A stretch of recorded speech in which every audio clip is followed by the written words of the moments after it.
Hey guys, today I will just continue the same pillow folk, and I hope you guys are doing great. Yeah, let's start. June 26. Dear Veronica, the fact is that, to tell you the truth, little mother, I have not read that unpleasant book.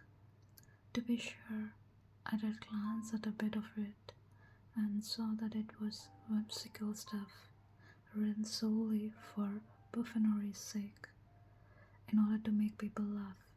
Well, I thought it must really be funny. Perhaps Varenka will like it too.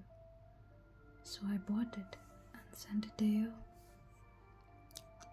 But here, Rataziaev has promised to lend me some real literary stuff to read. So now you too shall have some books, little mother. Rataziaev knows his onions. He's a connoisseur. He writes himself. Oh, he writes. He has a ball pen and oceans of style in his each and every word. I mean, each one of them in the most trivial and the most ordinary vile word of the sort.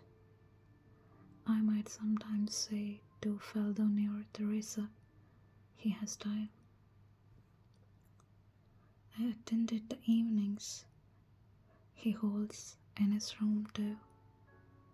We smoke tobacco and he reads to us, reads for nearly 5 hours at a stretch, and we listen all the time. It's not literature at all, it's a feast. It's so lovely, like flowers, just like flowers. One can gather a bouquet from every page. He's such a pleasant fellow, so kind and affectionate. Well, what am I compared to him? Huh? Nothing. He's a man with a reputation, and what am I compared to him? I simply doesn't exist. Yet, even for me, he has a kind word. I'm doing some copying for him. Now, Varenka, don't go thinking that there's some kind of trick here, that he is only kind to me because I'm doing his copying for him. Don't believe gossip, little mother. Don't believe wicked gossip. No, I'm doing it of my own free will, because I want to please him, and if he is kind to me, then that is because he wants to please me. I understand the dedicated nature of an action, little mother. He is a good-hearted, a very good-hearted man, and a peerless writer.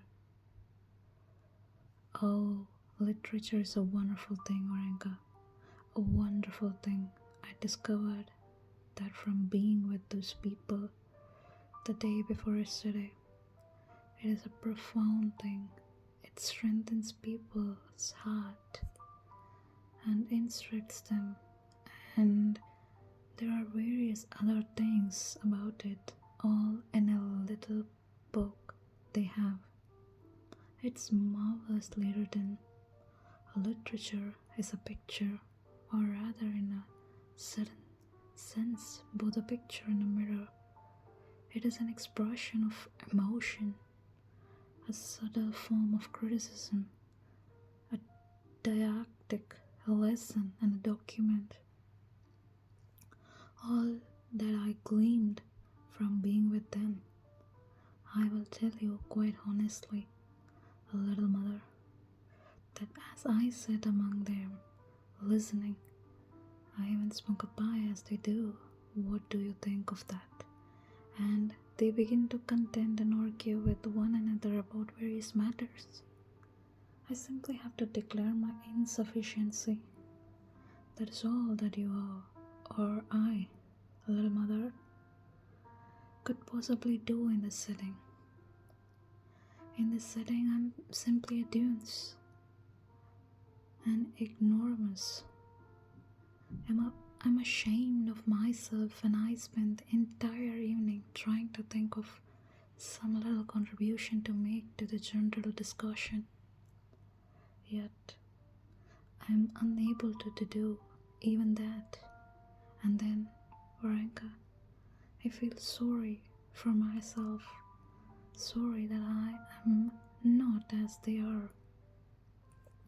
That according to the proverb, I have grown in size but not in mind. For what do I do in my free time now? I sleep, fool that I am. Yet instead of indulging in sleep I don't need, I might be doing something agreeable, like sitting down and writing something. An activity useful to myself and pleasing to others. Goodness, little mother, you should just see how much money they get for it. May the Lord forgive them. Look at Rataziaev. Even what a lot he earns.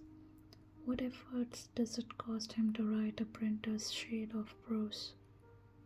Indeed, some days he writes 5 and he says he gets 300 rubles a sheet.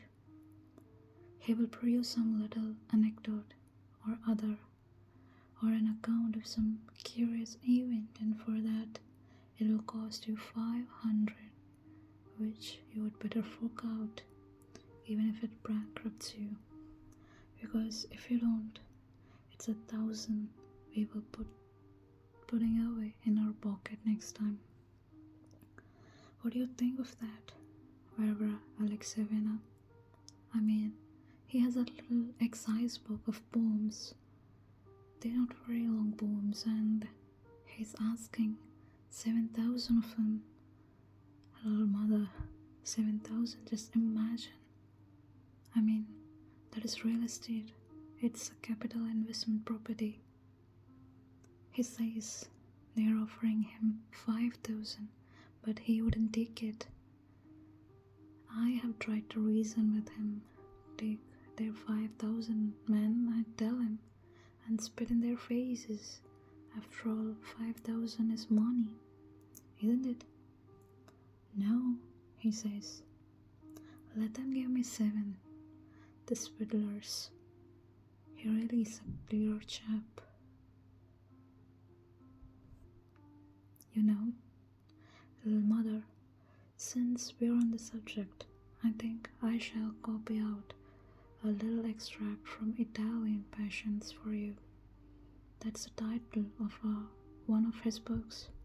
He reads this passage, Varenka, and be your own judge. Vladimir quivered, his passions bubbled up furiously inside him, and his blood sheathed. Countless, he cried, countless. Have you any idea how terrible is this passion, how infinite this madness? No, my dreams did not deceive me. I love you, ecstatically, wildly, insanely.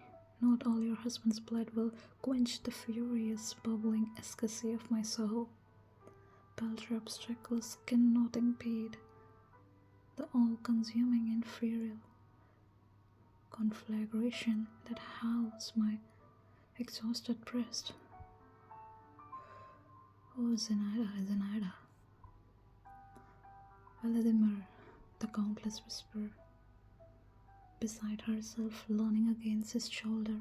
Zenaida, cried the escapistic Smeltskaya. His breast exhaled a sigh. The fire leapt up with a bright flame on the altar of love and harrowed the breast of the unhappy victims. Vladimir, the Countess whispered in rapture. Her bosom heavened, her cheeks burned crimson, her eyes were aflamed. The new and terrible union was consummated. Half an hour later, the old Count entered his wife's boudoir. Now, my dear, what about having the samovar lit for our dear guest? He said, giving her a pat on the cheek.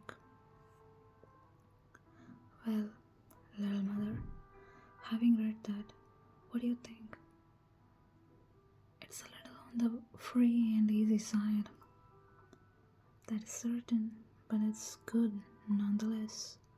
And what's good is good. You can't say it, isn't it? And now, if you will permit me, I shall copy out for you another little extract, this time from his novella, Yermak and Zuleika. The gist of the story, little mother, is that the Cossack Yermak and the fierce and terrible conqueror of Siberia has fallen in love with Zuleika, who is the daughter of the Siberian Tsar Khukhim, and who has been taken captive by him and even strayed from the times of Ivan the Terrible, as you will be aware. Here is the dialogue of Yermak and Zuleika. Tell me that you love me, Zuleika. But tell me that you do. I love you, Yermak, Zuleika whispered. By the earth and all the heavens, I thank you, I am happy. You have given me all for which my storm-tossed spirit has striven ever since I was a lad. So it is hither you have led me, my guiding star. So this is why you have led me hither beyond the Kamyane Voice. I will show my Zuleika in the whole world, and men, those furious monsters, will not dare to accuse me. Oh, if they understood those secret sufferings of her tender soul, if they were able to see my entire poem in one single tear of my Zuleika. Oh, let me brush away that tear with kisses. Let me drink it, that divine tear, women, not of this world.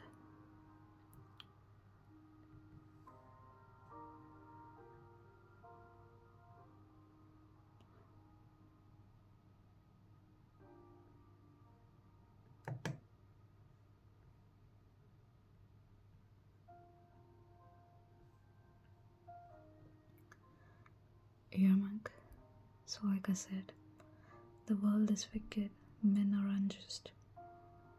They will persecute us, they will condemn us, my dear Yermak. What will a poor maiden who grew up in her father's yacht amidst the snow of her native Siberia do in your cold, icy, heartless, vain world? People will not understand me, oh my dear, my loved one. Then the Cossack Sabri will be risen, whistling about them, Yermak shouted, his eyes rolling wildly. Now, Varenka, what do you think of this bit about Yermak when he finds out that his Zuleika has had her throat cut? The blind old man, Kushim, has stolen into Yermak's tent in his absence under cover of darkness and has cut his own daughter's throat out of a desire to deal a mortal blow of Yermak, who has done him out of his scripture and crown.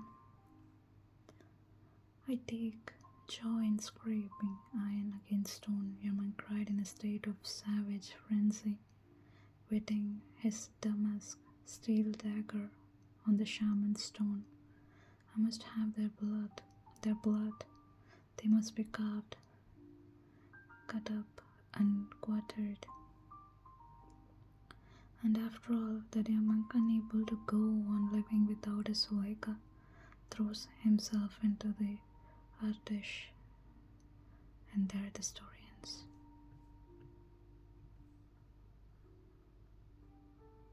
Well, and here is a little extract an example of the humorous descriptive genre written specifically in order to make people laugh.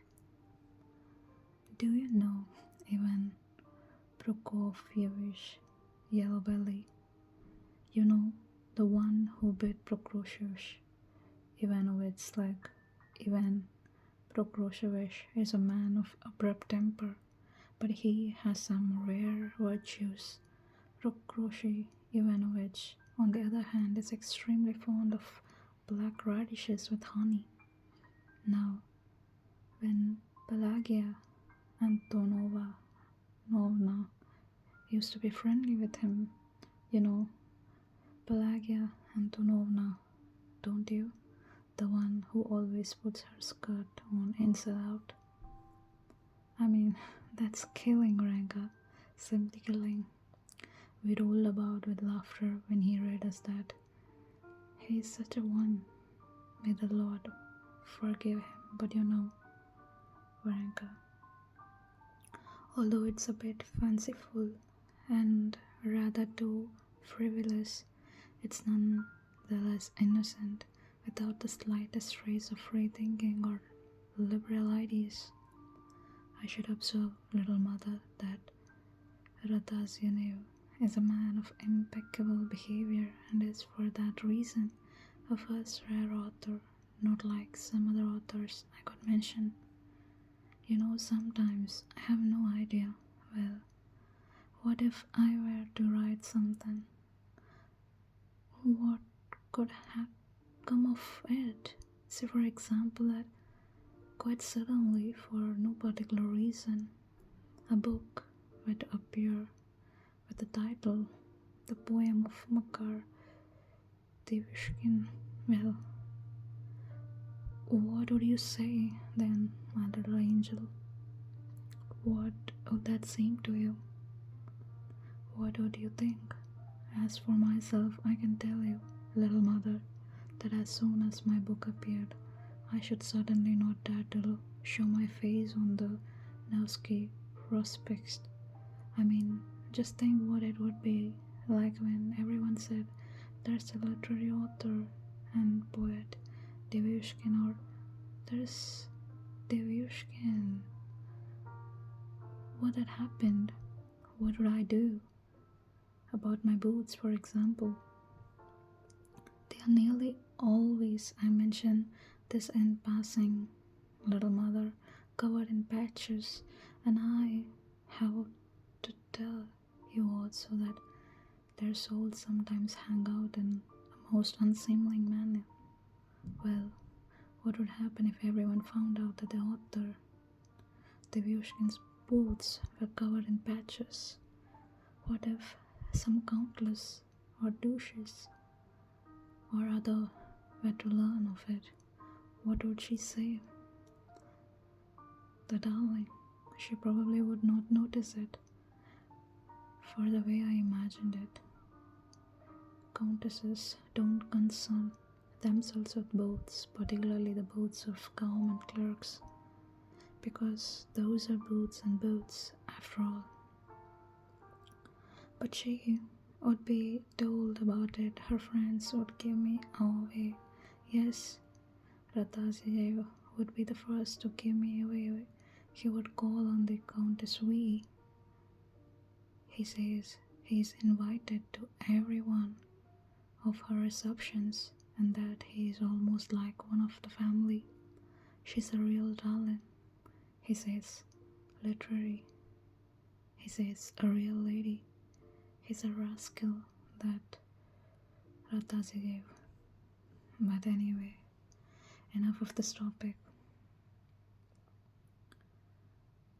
I'm really just writing all this for fun, my little angel, in order to entertain you. Goodbye, my little dove. If I've scribbled you a lot, it's because I'm in such a happy frame of mind today. We all ate dinner together in Rataziev's room and they started passing round a Romani wine such as you have never tasted in your life. They are such frolicsome fellows, little mother. But why should I write to you about that? Now, don't go. getting the wrong idea about me, Varenka. I just tell you all these things for fun. I shall send you the books. I promise I shall. There's a novel by Paul Kaycock going the rounds among us here, but I shall not send you Paul Kaycock, little mother. No, no. Paul Kaycock isn't good enough for you. They say about him, little mother, that he provokes all the St. Petersburg's critics to write his indignation. I enclose a pound of sweets. I bought them especially for you. Eat them, my darling, and remember me each time you put one in your mouth. Only mind and suck the boiled sweets and not crunch them, or else you will get toothache. Perhaps you like canned fruit? Do right and tell me. Well, goodbye. Then, goodbye. May Christ be with you, my little love, and I shall remain forever your most faithful friend, Makar Devyushkin.